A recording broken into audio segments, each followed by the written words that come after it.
നമസ്തേ, കഥകളതി സാഗരത്തിലേക്ക് സ്വാഗതം. ഇന്നത്തെ കഥ വില്ലാളിയും തൂവാലയും. തൂവാല എന്ന് പറഞ്ഞാൽ ഇംഗ്ലീഷ് വാക്കാണെങ്കിൽ കർച്ചീഫ്, അല്ലെങ്കിൽ മലയാളത്തിൽ നമ്മൾ ടവൽ എന്ന് പറയും. തൂവാല എന്നുള്ളത് കുറച്ച് ആലങ്കാരികമായ ഭാഷയാണെന്ന് മാത്രം.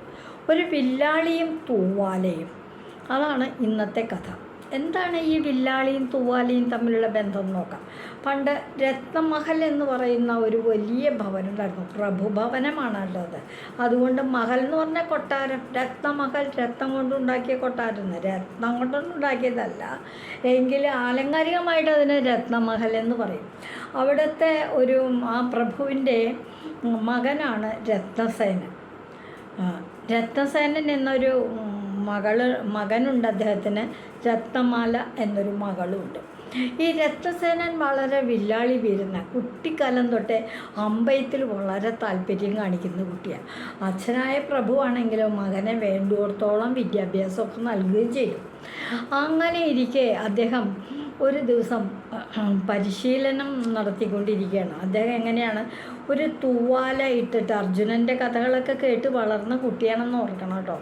അപ്പോൾ കറങ്ങിക്കൊണ്ടിരിക്കുന്ന ഒരു കൂട്ടിലെ ഒരു പക്ഷിയെ അർജുനൻ അമ്പ ചെയ്ത് വീഴ്ത്തിയ കഥകളൊക്കെ കേട്ട് വളർന്ന ഈ രത്നസേനൻ ഒരു വലിയൊരു തൂണിൽ തൂവാല കെട്ടും. അപ്പോൾ കാറ്റത്ത് ഈ തൂവാല ഇങ്ങനെ പറന്നുകൊണ്ടിരിക്കും.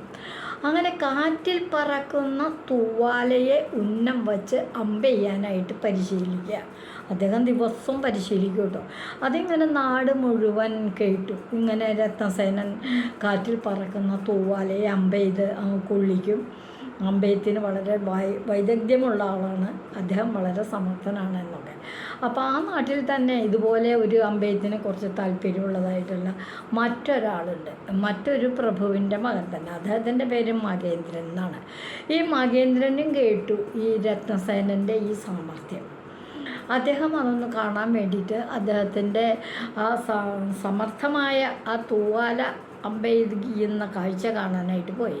അവിടെ ചെന്നപ്പോൾ എന്താ, തൂണിൻ്റെ മുകളിൽ വളരെ ഉയരത്തിലായിട്ട് തൂണിൻ്റെ മുകളിൽ തൂവാല കെട്ടിയിട്ടുണ്ട്. ആ തൂവാല ഇങ്ങനെ കോലുമ്മ കെട്ടിയിട്ട് പറത്തി വിട്ടേക്കുക.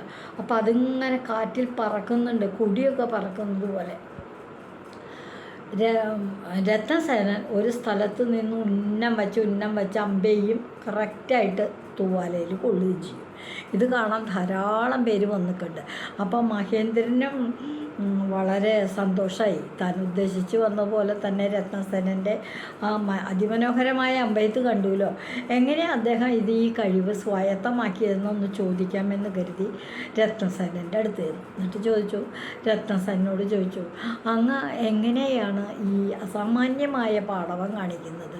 എങ്ങനെ സാധിച്ചു ഈ തൂവാലയ്ക്ക് അമ്പ ചെയ്യാനായിട്ട് സാധിച്ചത്? എങ്ങനെയാണ് പഠിച്ചത് എന്ന് ചോദിച്ചു. അപ്പോൾ രത്നസേനൻ വളരെ വിനയത്തോടു കൂടിയിട്ട് പറഞ്ഞു, നിരന്തരമായ പരിശ്രമം.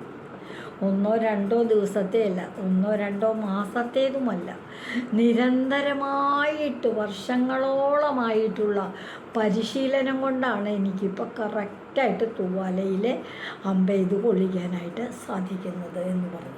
അപ്പോൾ മഹേന്ദ്രന് വളരെ സന്തോഷമായി. മഹേന്ദ്രൻ്റെ ഉള്ളാലെ അപ്പോൾ ഒരു തീരുമാനം എടുത്തു, ഞാൻ ഇന്ന് തൊട്ട് ശ്രമിക്കും, നല്ലോണം പരിശ്രമിക്കും.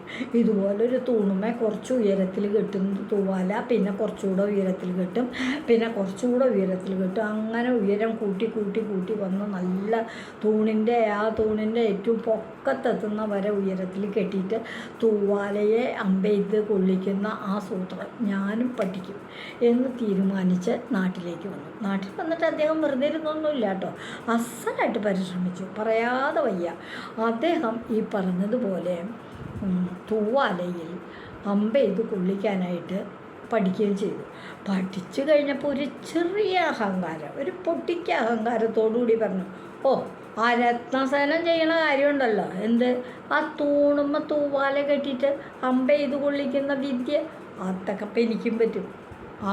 ഞാനും പഠിച്ചു, അതൊക്കെ കുറച്ചൊന്ന് ശ്രദ്ധിച്ചാൽ നമുക്കൊക്കെ പഠിക്കാൻ പറ്റും. ഞാൻ പഠിച്ചു, ഞാൻ കാണിച്ചു തരാമല്ലോ എന്നു. എനിക്കിതൊന്ന് അദ്ദേഹത്തിൻ്റെ അടുത്ത് പോയി പറയണം, ഞാനിത് പഠിച്ചു എന്ന് കരുതി മഹേന്ദ്രൻ രത്നസേനൻ്റെ അടുത്തേക്ക് താൻ തൂണിൽ കെട്ടിയിരിക്കുന്ന തൂവാല, കാറ്റിൽ പറക്കുന്ന തൂവാല അമ്പ ഇത് കൊള്ളിക്കാനായിട്ട് പഠിച്ച കാര്യം കാണിച്ചു കൊടുക്കാൻ, രത്നസേനെ കാണിച്ചു കൊടുക്കാനായിട്ട് പോയി.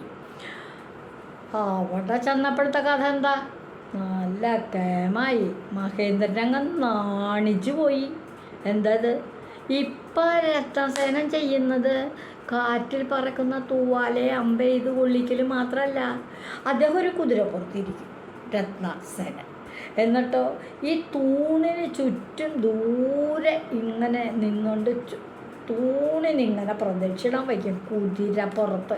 കുതിര നല്ല വേഗത്തിലാണ് ഉടനെ വട്ടത്തിൽ ഇങ്ങനെ ഓടുക. ആ കുതിരപ്പുറത്തിരുന്നു കൊണ്ട് അദ്ദേഹം കാറ്റിൽ പറക്കുന്ന തൂവാല അമ്പ ചെയ്ത് കൊള്ളിക്കും. മഹേന്ദ്രൻ ഇത് കണ്ടപ്പോൾ അതിശയപ്പെട്ടു പോയി. എങ്ങനെ സാധിക്കണം ഇതൊക്കെ? താൻ തന്നെ എന്തുമാത്രം ശ്രമിച്ചിട്ടാണ് കാറ്റിൽ പറക്കുന്ന നിലത്ത് നിന്നിട്ട് തൂവാലയൊന്നും അമ്പ ചെയ്ത് കൊള്ളിക്കാൻ പറ്റും. ഇതിൽ കുതിരപ്പുറത്തിരുന്ന് പ്രദക്ഷിണം വയ്ക്കണം, എന്നിട്ട് തൂവാല അമ്പ ചെയ്ത് കൊള്ളിക്കുന്നു.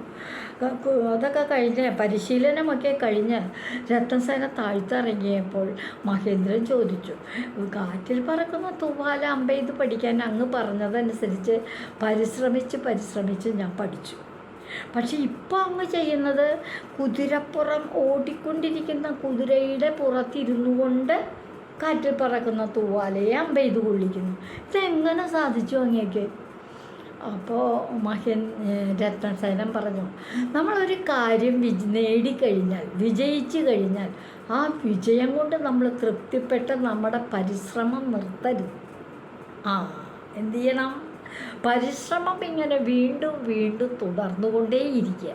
അപ്പം കൂടുതൽ കഴിവുകൾ നേടാനായിട്ട് നമുക്ക് സാധിക്കും. ഞാനങ്ങനെയാണ്. ആദ്യം കാറ്റിൽ പറത്തി തൂവാലയ്ക്ക് പഠിച്ചു. അത് കഴിഞ്ഞിങ്ങനെ ആ തൂവാല അമ്പ ചെയ്ത് പിന്നെ കുതിരപ്പുറത്തിരുന്ന് പതുക്കനെ കുതിരയെ നടത്തിക്കൊണ്ട് തൂവാല ഇതായി. പിന്നെ കുറച്ചുകൂടെ സ്പീഡ് കൂട്ടി, പിന്നെ കുറച്ചും കൂടെ സ്പീഡ് കൂട്ടി, അങ്ങനെ കൂട്ടി ഇപ്പം കുതിര നല്ല വേഗത്തിൽ ഓടിയാലും ഞാൻ ആ തൂവാല അമ്പ ചെയ്ത് കൊള്ളിക്കും. അതെന്താ? സ്ഥിരമായ പരിശ്രമം. ഒരു ചെറിയ വിജയം അങ്ങോട്ട് കിട്ടുമ്പോഴത്തേക്കും നമ്മുടെ പരിശ്രമം നിർത്താതെ കണ്ട് തുടർന്നും പരിശ്രമിക്കുന്നവർക്ക് അവരാണ് ജീവിതത്തിലെ വിജയികൾ എന്ന് പറയുന്നത് എന്ന് രത്നസേനൻ പറഞ്ഞു. അപ്പോൾ മഹേന്ദ്രന് തോന്നി, ശരിയാണല്ലോ ഇദ്ദേഹം പറഞ്ഞത്. ഇനി ഞാൻ കൂടുതൽ വിജയം കിട്ടാൻ വേണ്ടി പരിശ്രമിക്കാം. ഇനി കുതിരപ്പുറത്തിരുന്നു കൊണ്ട് തൂവാല അമ്പ ചെയ്ത് വീഴ്ത്താനായിട്ട് അമ്പ് കൊള്ളിക്കാനായിട്ട് ഞാനും ശ്രമിക്കാൻ പോവുകയാണ് എന്ന് തീരുമാനിച്ചുകൊണ്ട് മഹേന്ദ്രൻ രത്നസേനോട് നന്ദിയൊക്കെ പറഞ്ഞ് പോവുകയും ചെയ്തു. ഇതാണ് ഇന്നത്തെ കഥ. വില്ലാളി വീരനും തൂവാലയും. ഇതുവഴി വന്നാലും ഇത്തിരി നേരമിരുന്നാലും കഥകൾ കേട്ടാലും കളിയായി പറയും കഥയാണേ, കാര്യം പറയും കഥയാണേ.